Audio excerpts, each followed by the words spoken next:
Now I'd like to introduce Jeannie Hanneman of Elizabeth Ministry International, who along with her husband Bruce and under the direction of Bishop Ricken have been instrumental in creating a private, anonymous online recovery program for overcoming pornography and other unhealthy sexual behavior.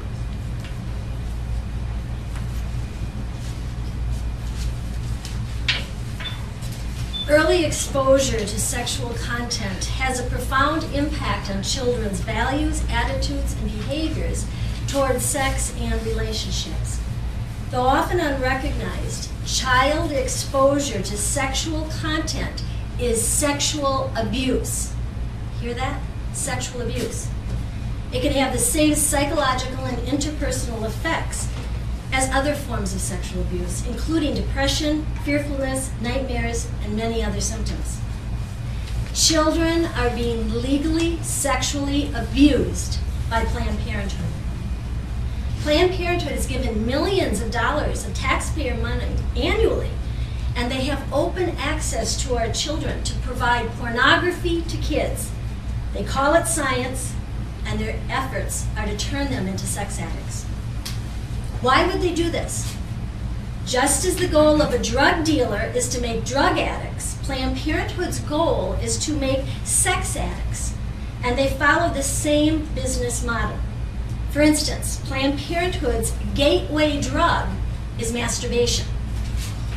One of its primary resources for 10-year-olds is a book that's called It's Perfectly Normal, and it sells masturbation to kids with graphic images of naked boys and girls masturbating, people having sex, and many things that are too vulgar to mention here.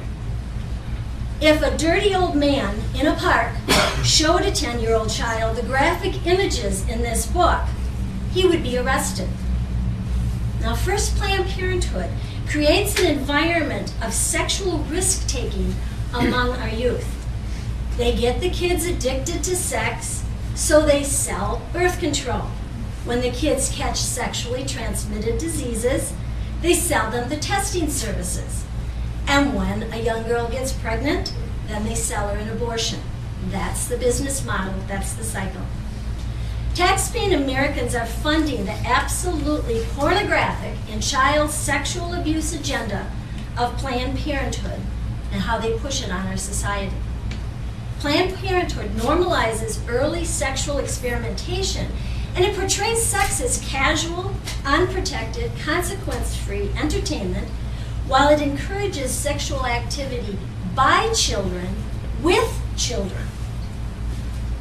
Many studies are out there, and they have all found that the earlier children were exposed to sexual content, the earlier they started having sex, and the likelier they were to have casual, unprotected sex. They found that boys who were exposed to sexually explicit media were 3 times more likely to engage in oral sex and intercourse 2 years after exposure than non-exposed boys. That young girls exposed to sexual content were twice as likely to engage in oral sex and 1.5 times more likely to have intercourse.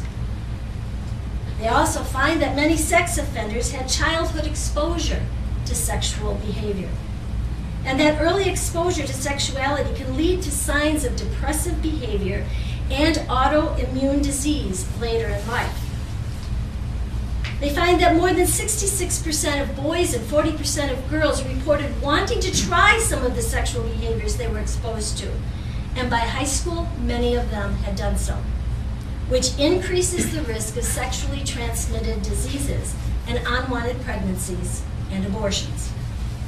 That children who have sex by age 13 are more likely to have multiple sexual partners, engage in frequent intercourse, and have unprotected sex. That early exposure by age 14 to pornography and other explicit material may increase the risk of a child becoming a victim of sexual violence or acting out sexually against another child. Now, arousal templates are being set at an early age through Planned Parenthood's emphasis on masturbation. And today we discover that many couples are unable to consummate their marriages because of it. Think of all the erectile dysfunction advertisements on your stations and how the images are of younger and younger people. For over 30 years, and speaking around the country, I have worked with families who are trying to reclaim sexual health for their children and for themselves. So these statistics are faces to me. I have held the people crying. I have watched marriages fall apart because of this, and I beg you to do something to alert people of what's going on.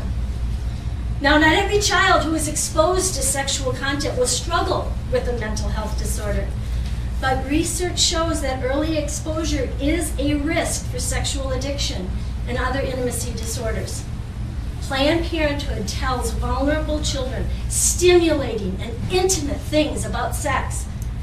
Their website program called Our Bodies takes teens to a page that provides graphic displays of genitals and animated characters of a vagina and a penis that encourage boys and girls to masturbate and tries to dispel any embarrassment or hesitation in trying it while they tell sexual jokes. Any child that has access to a computer has access to this. It also describes orgasms and encourages anal sex and oral sex. It tells them to experiment and that all sexual orientations are perfectly normal. All this exposure to perverted sex takes place before graduating from high school, beginning in elementary school. And when these kids go to college, they'll be bombarded with sex-themed parties put on by Planned Parenthood's Vox groups. Check into it. Children are being taught there are no sexual moral absolutes. One sex education guide states, "It can be difficult for parents who strongly adhere to a distinct moral code to prepare their child for the variety of attitudes towards relationships and sexuality which different faiths, cultures, and ethnic groups hold within our society. Sex education in school gives children and young people the opportunity to learn about the whole human experience of sexuality." 30 years ago, I began my work in this field. Just shortly after a Planned Parenthood memo came out in 1969 that said their national goal was to restructure the family and encourage homosexuality as a form of population control. I've asked permission of this young woman to share her story. She says it all. As a 12-year-old girl, I have had to attend talks in school by someone from Planned Parenthood. I have sat with boys and girls in my class as we were taught how to put on a condom, how easily we can acquire condoms free from Planned Parenthood, how to recognize sexually transmitted diseases and have them treated confidently and privately at a Planned Parenthood clinic, and that we do not need to tell our parents, the police, or anyone else in authority about being provided with contraception or even having an abortion. We were taught how to masturbate and told it was healthy. We were encouraged to experiment in giving and receiving sexual pleasure without penetrative sex and taught how to do it.